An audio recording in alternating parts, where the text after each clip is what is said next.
Mga kapuso, mabigat po ang responsibilidad ng mga Cardinal Elector sa kanilang pagpasok sa Sistine Chapel para piliin ang ika-267 Santo Papa. At bago po magsimula ang conclave, may pasilip ang Vatican sa loob ng Sistine Chapel, pati na sa tinaguriang Room of Tears. Saksi, si Ian Cruz. Sa loob ng 5 siglo, 26 na Santo Papa na ang naihalal sa loob ng Sistine Chapel kung saan nagbobotohan ang 133 Cardinal Elector para sa susunod na Santo Papa. Saksi ang mga engrandeng fresko na likha ng Renaissance artist gaya ni Michelangelo. Sa kisame ng Sistine Chapel, masisilayan ang mga obrang hango sa aklat ng Genesis sa Biblia, kabilang ang sikat na creation of Adam. Nasa altar wall naman ang Last Judgment na 5 taong nilikha ni Michelangelo at ipinakikita ang Second Coming of Christ. Bawat upuang nakalaan para sa Cardinal Electors may pangalan, balota at kopya ng Ordo Ritum Conclavis o Order of Conclave Rites. Nakagrupo ang pangalan ng mga Cardinal sa 4 na kategorya: Cardinal Bishops, Cardinal Patriarch of the Eastern Churches, Cardinal Priests at Cardinal Deacons. Sa pagpasok ng mga Cardinal sa Sistine Chapel, nanumpa sila ng absolute secrecy at hindi susuportahan ng anumang tangkang impluensyahan ang conclave. At kung mapipiling Santo Papa, ay buong katapatan nilang tutuparin ang kanyang tungkulin. Kapag nakapasok na lahat, idedeklara ng Master Pontifical Liturgical Ceremonies ang extra omnes. Ibig sabihin, lahat ng di kasama sa conclave kailangan ng umalis. Susundan niya ng second meditation ni Cardinal Raniero Cantalamessa, Preacher Emeritus of the Papal Household. Pagkatapos niya rin magsisimula na ang botohan. Inaasahang 1 beses lang boboto ang mga Cardinal ngayong araw. Isusulat ng bawat Cardinal ang pangalan ng kanilang napili sa balota. Tutupiin ito. Ipakikita sa lahat at dadalhin sa altar kung saan may lalagyan na may platong takip. Bago ihulog ang balota, sasabihin ng Cardinal, saksi niya si Kristo na siyang hahatol sa kanya na ibinibigay niya ang kanyang boto sa taong sa harap ng Diyos ay pinaniniwalaan niyang nararapat mahalal. Kapag nabilang na ang lahat ng boto, tutuhugin ng final scrutineer ang lahat ng balota gamit ang karayom at sinulid. Oras na maabot ang 89 na boto o 2/3 ng kabuoang Cardinal Electors. At tinanggap ng bagong Santo Papa ang pagkakahalal sa kanya. Dadalhin ng Santo Papa sa maliit na sacristy na binansagang Room of Tears. Doon, nakahanda na ang iba't ibang sizes ng papal robes para sa susunod na Santo Papa. Noong unang nasilayan ng publiko si Pope Francis taong 2013, may mga iniba siya sa nakagawian para sa first appearance ng Santo Papa. Di niya sinuot ang nakagawiang pulang mozeta o kapa o ang gintong krus at sa halip ay ginamit pa rin ang silver-plated cross niya noong arsobispo pa siya ng Buenos Aires. Di rin niya sinuot ang pulang shoes of the fisherman para sa mga Santo Papa. Sa halip ay itim pa rin ang kanyang sapatos. Fratelli e sorelle, vi lascio grazie tante dell'accoglienza. Pregate per me. Ngayon, buong mundo naghihintay kung kahalintulad niya ng gagawin ng susunod na Santo Papa o kung meron din siyang iibahin.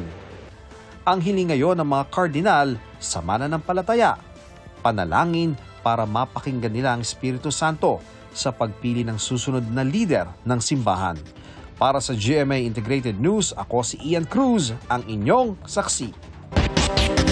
Ang iniwang alaala at mabuting halimbawa ni Pope Francis patuloy na nasa isip ng ilang Pilipino habang ipinagdarasal ang magiging bagong Santo Papa. Saksi, si Dano Tingkungko.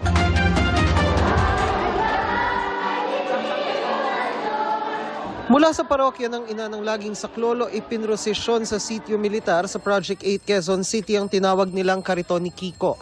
Nila paglalarawan nito na gaya ni Pope Francis, kailangan ng simbahan at ng susunod na Santo Papa na lumabas at lumapit sa mga tao. Sabi ng kanilang kura paroko, hindi rockstars o mga sikat na tao ang kailangan ng simbahan. We need people who are not afraid to be unpopular. Francis was not popular. He was unpopular to cardinals who were conservative.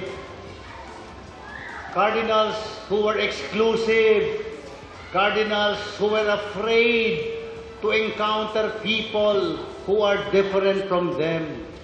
Francis was such a unique person, open to all, especially to those who are neglected, forgotten, marginalized, rejected, and oppressed. Ilang oras bago ang Papal Conclave para sa pagpili ng bagong Santo Papa, nag-alay ng mga misa at dasal para rito ang mga Katoliko sa iba't ibang lugar. I want yung qualification ng next Pope natin. Gusto ko ganun, yung parang tulad din ng mga qualities ni Pope Francis at ni Pope John Paul. Nagbibigay sila ng importance para yung maliliit na tao, yung mga tao na kailangan ng mercy ni Lord at saka ng concern sa mga mahihirap. May He truly radiate the life of Christ, the mercy, the compassion, the justice of Christ, of course. No? Justice is not just about for the victims of war and crimes, but justice for the poor, justice for the environment, justice for the little people. Hinahanap natin ay ang pinili ng Diyos na maging pastor, mabuting pastor, upang akayin tayo sa buhay na walang hanggan. Sa Rome, Italy, nagdaos ng send-off ang Manila clergy para sa mga Pilipinong kardinal. Ano nga ba ang mga katangiang hahanapin ng mga kardinal elector para sa susunod na Santo Papa? Tingin ni Father Francis Lucas, Pangulo ng Catholic Media Network at Director for Broadcast ng CBCP, dalawang pananaw ang hahanapan nila ng balanse. Kabilang dito ang pagsunod sa halimbawa ni Pope Francis. Yung humility niya, yung kanyang fearlessness, hindi natatakot, nagsasalita. Sa tingin man ng iba delikado, ay ginagawa niya, gayang ginawa niya laban sa migration ni Trump, di ba? Ganon din sa Palestina. Ganun din sa Sudan at yung iba't iba pa. Bumisita siya sa Iraq. Pangalawa, dito hindi magkakapare-pareho ng pananaw ay merong ang tingin masyado namang progressive si Pope Francis. Lalo yung mga issues na sinimulan niya. At kung may mapili, pwede bang tanggihan ang pagiging Santo Papa? Pwede. Okay. Although, doon sa kanya sinupaan ay sinasabi niya gagawin niya ang tunay na paglingkod sa simbahan. Ay ba't ka-atras ang tingin ko, kaya lang tinatanong o tinatanggap para buo yung loob niya. Para sa GMA Integrated News, ako si Dana Tingkungko, ang inyong saksi. Sa ibang balita, sinubukan umanong iwasan ang checkpoint sa Cavite. Kaya nasa kote ang dalawang Chinong sangkot umano sa pagdukot sa grupo ng mga dayuhan. Saksi, si June Veneracion. Dalawang Chinese ang arestado dahil sa pagkakasangkot umano sa kidnapping sa isang grupo ng mga foreign national. Naaresto sila matapos takbuhan umano ang isang checkpoint sa Bacoor, Cavite noong May 3. Nakuhanan sila ng mga baril at bala. Nung pinapahinto po ay iniwasan po at sinubukan pong iwasan yung kanilang dragnet, kaya pinutukan na po yung gulong po ng kanilang sasakyan at naaresto nga po itong dalawang Chinese. May 2 nang mapasama umano ang mga suspect sa pagdukot sa dalawang kapwa Chinese, isang Korean at dalawa nilang Filipinong driver at bodyguard. Nakasuot raw ng uniforme ng PNP ang 3 sa 7 suspect na humarang sa sasakyan at kumidnap sa mga biktima habang papunta sila sa Nasugbu, Batangas. Pinakawalan din naman agad ang mga Pinoy, pero hindi ang mga banyaga. Sa negosasyon, 200,000 USDT o cryptocurrency daw ang ransom demand ng mga kidnapper para sa bawat isang foreign national. Di nagtagal, pinakawalan din ang mga biktimang Chinese at Korean noong May 3. Plain and simple kidnap or ransom po ito. Inaalam pa po natin, sir, kung ano po ba yung kabuuan ng ransom money na na naibigay po ng tatlong pamilya po ng victims. Kabilang sa iniimbestigahan ng PNP ang posibilidad na merong kontak ang mga kidnapper sa grupo ng mga biktima dahil nalaman ang kanilang lakad nung araw na sila ay makidnap. May mga ganitong insidente po ay lahat po ay suspects po, including po yung mga kasamahan at probably kasama nila at the time ng kanilang pagkaka-abduct po. Para sa GMA Integrated News, June Veneracion ang inyong saksi. Sumiklab ang magkahiwalay na sunog sa Mandaluyong at Parañaque. Sa Parañaque, patay ang 4 na alagang asong natrap sa nasunog na bahay. Saksi, si Marizo Mal. Sunog na sunog at halos wala nang natira sa bahay na yan sa Parañaque. Bandang alas 10 kaninang umaga nang sumiklab ang sunog na umabot sa second alarm. Pasado alas 11 naman nang magdeklara ng fire out. Yes, actually itong bahay na ito, parang ginawa nilang budiga. Tapos may natutulog na 2 kasambahay. Yun lang yung mga nag-i-stay doon. Maswerteng nakaligtas ang mga nakatira sa bahay. Pero di pinalad ang 4 na alagang aso na nasawi sa insidente. Inaalam pa ang sanhi ng sunog na posibleng electrical daw. Ayon sa investigador, aabot naman sa mahigit 200,000 piso ang halaga ng pinsala. Pero ayon sa may-ari, posibleng mahigit 2 milyong piso ang natupok sa kanilang ari-arian. Isang transient house naman sa Mandaluyong ang nasunog kagabi. Ayon sa Bureau of Fire Protection, ligtas naman ang mga residente sa loob ng bahay. Base sa investigasyon, nagsimula ang apoy sa kusina at mabilis na kumalat. Naapula naman ito matapos ang halos 1 oras. Mahigit 1 milyong piso ang halaga ng pinsala. Para sa GMA Integrated News, Mariz Umali ang inyong saksi.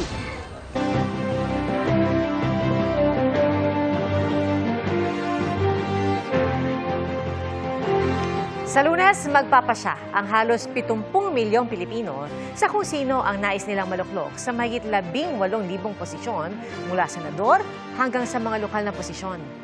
Pinakamaraming rehistrado po sa Calabarzon, sa Central Luzon at Metro Manila. Saksi, si Nico Wahe. Mahigit 69 million ang rehistradong botanteng Pilipino para sa eleksyon 2025. Mahigit 68 million ang sa Pilipinas rehistrado. Mahigit 1 milyon naman ay overseas voters. Kumpara noong 2022, 2.6 million ang itinaas ng bilang ng rehistradong botante ngayong eleksyon 2025. Sa 3 island groups ng bansa, pinakamarami ang rehistrado sa Luzon na mahigit 38 million o 55.8% ng locally registered voters. Mahigit 20% naman ang nasa Visayas, katumbas ng 13.8 million. Di nalalayo ang porsyento sa Mindanao na may 16.4 million ang botante.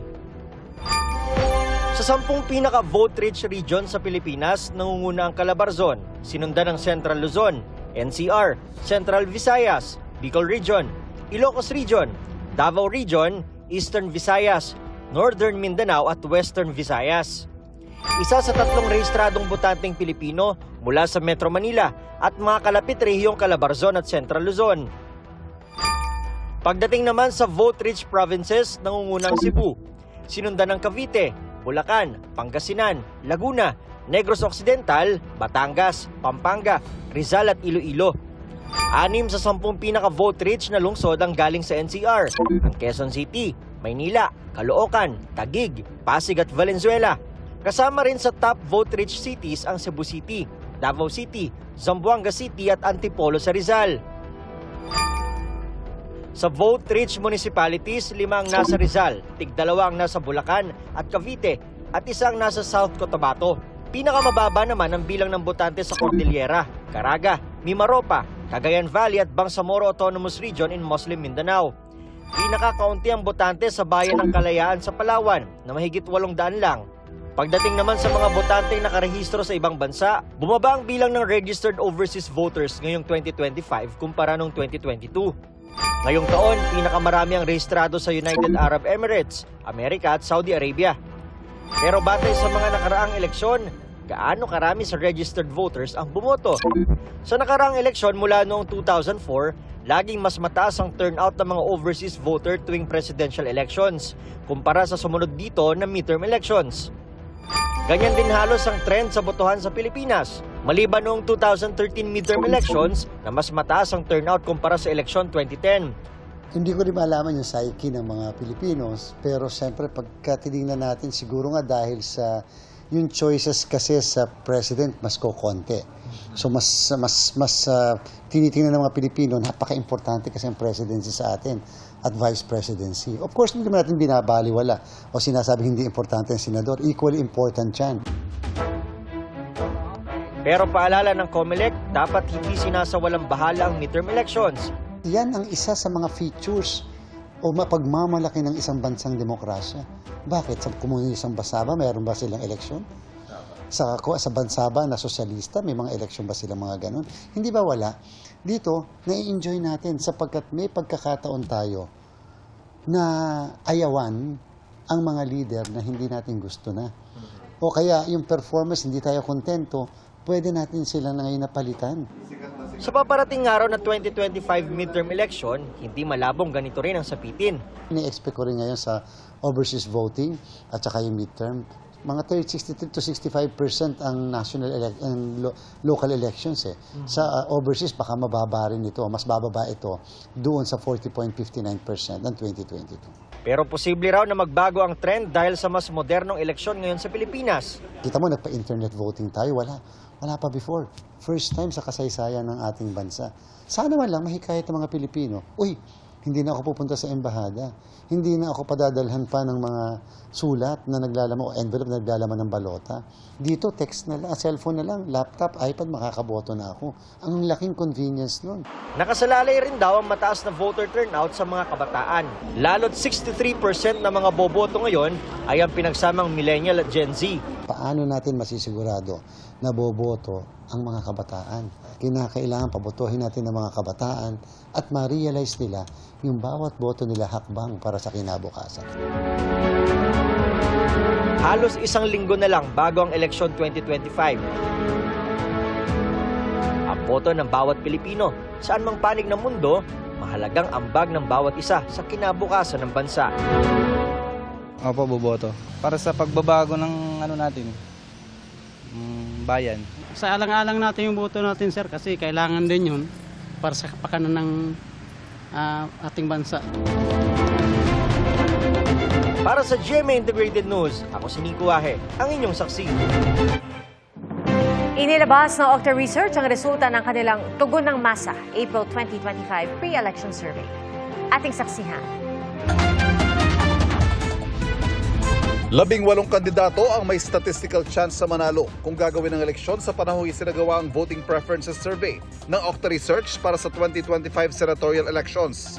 Yan ay sina Senator Bongo, Congressman Erwin Tulfo, dating Senate President Tito Soto, Senator Bato de la Rosa, Broadcaster Ben Tulfo, incumbent Senators Pia Cayetano at Ramon Bong Revilla Jr., Makati Mayor Abby Binay, Senator Dito Lapid, dating Senador Ping Lacson, Congresswoman Camille Villar, dating Senador Bam Aquino, TV host Willie Revillame, dating Senador Manny Pacquiao, Senator Amy Marcos, dating DILG Secretary Benhur Abalos, Congressman Rodante Marcoleta at dating Senador Kiko Pangilinan.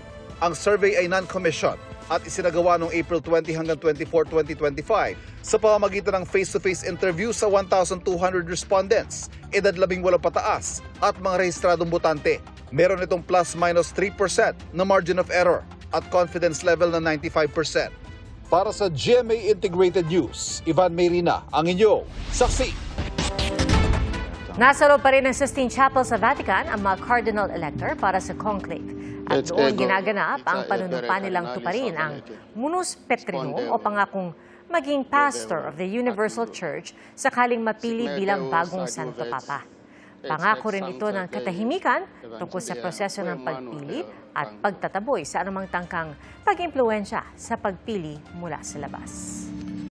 Mga kapuso, maging una sa saksi. Mag-subscribe sa GMA Integrated News sa YouTube para sa iba't ibang balita.